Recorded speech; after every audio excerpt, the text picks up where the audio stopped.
Vamos falar um pouquinho de Petrobras. Então, a Petrobras mudou a política de dividendos. Coloca na tela aí para a gente. Isso, o Leandro aqui está falando um negócio. O Banco Central deveria cortar 0,25 e dizer: cortaríamos mais, porém, com a nomeação de Postman ficou difícil cortar mais. Você sabe que a gente conversou sobre isso hoje no reunião de caixa, Leandro? Legal você ter levantado isso, porque assim, não tem como você explicar isso tecnicamente. Porque pensa comigo, o Postman não é presidente do banco do IBGE ainda, e quando for, se for confirmado mesmo, né? Porque confirmado no falatório, isso aí não faz diferença, né? A Daniela do Vaguinho não teria saído do Ministério do Turismo se você fosse acreditar no que o Lula falou.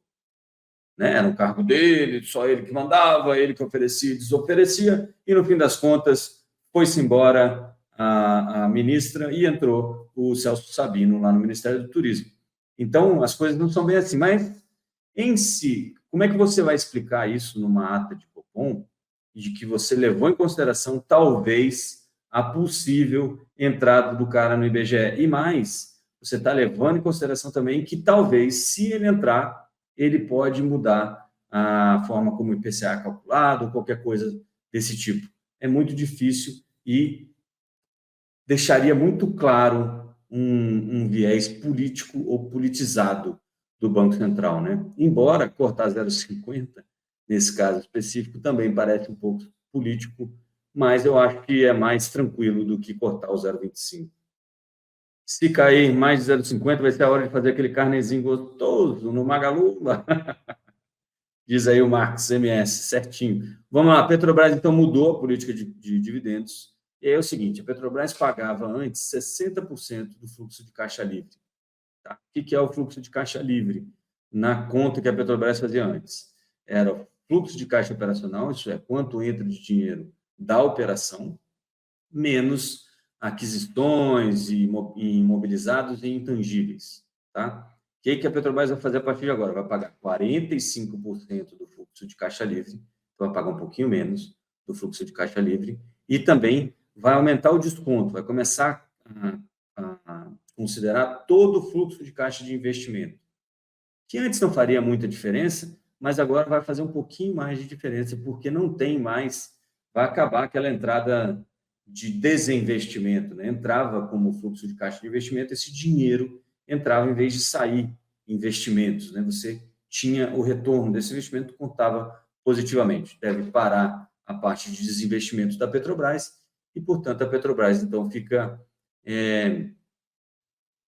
vai pagar um pouco menos de dividendo. Mas, né, mudou também o limite de endividamento, outras coisinhas, mas o indicativo era o seguinte, olha, talvez, me pareceu, tá? Meu take aqui nos dividendos da Petrobras. Olha, talvez a saúde financeira da empresa sofra um pouquinho, mas mesmo assim a gente vai continuar distribuindo dividendos. Eles deixaram lá um aviso de que se o petróleo Brent, que hoje está 80 e paulado, ficar acima de $40, eles vão distribuir um dividendo mínimo de 4 bilhões de dólares, o que vai dar hoje, como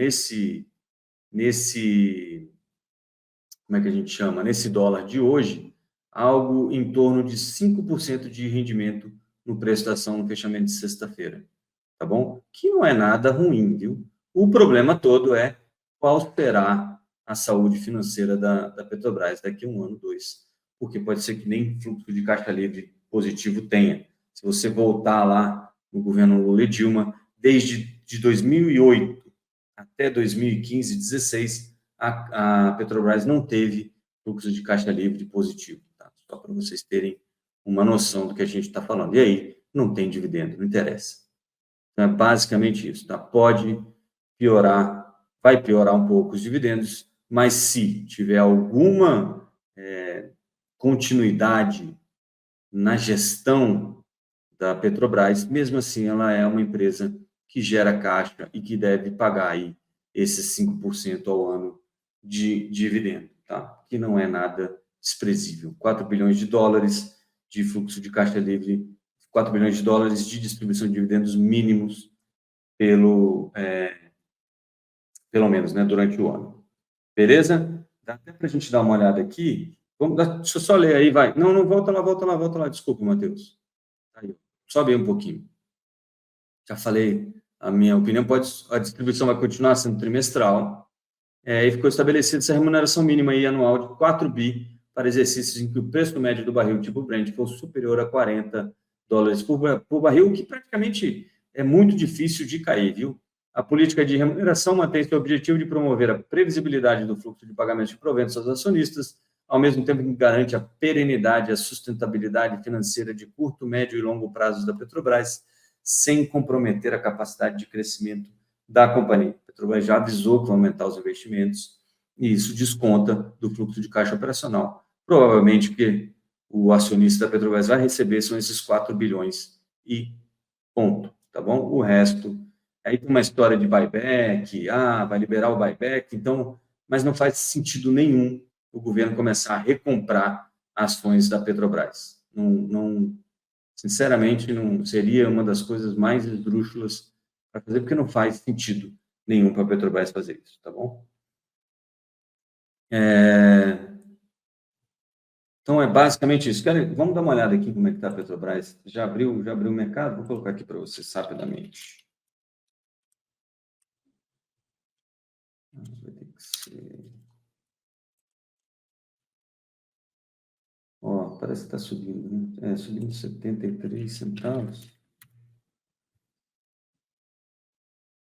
Aqui, subindo 2,45, então, pessoal, parece que realmente não achou ruim essa nova política de distribuição de dividendos, porque, na real, ela não é ruim, a não ser que a Petrobras vire uma empresa ruim. E isso a gente vai ter que esperar um pouquinho, porque foram anos da outra vez em que a gestão foi, como é que a gente fala, foi tornando a Petrobras, transformando a Petrobras na empresa mais endividada do planeta em um momento. É o que o RCP está dizendo, voltamos àquela velha historinha, hein, presidente? É um pouco disso, sim. Vamos esperar. Não está ruim ainda, mas pode ficar. E aí você tem que fazer a sua conta aí, ver se faz sentido para você ou não. O que você acredita que vai acontecer? Jean Paul Prats vai segurar a inflação segurando o preço dos combustíveis, é isso? Às custas da Petrobras, que depois vai virar às custas de toda a sociedade brasileira, porque tem uma hora que todo mundo tem que pagar esse desconto que eles estão dando, viu, gente? Tipo aquele negócio da energia elétrica. Ele ficou claro que vinha na conta já a diferença que você estava pagando a mais na conta de energia elétrica, porque a presidente Dilma resolveu, na canetada, baixar o preço da energia elétrica. É a mesma coisa com a Petrobras, uma hora todo mundo paga, a Petrobras começa a cobrar preços mais altos e aí você tem um estouro de inflação. Vamos esperar para ver como vai ser a gestão de Jean Paul Prats, tá bom? Mas é aquilo, a priori, ninguém está achando muito ruim isso que a gente está vendo aí. Bom, essa nova política de distribuição de dividendos.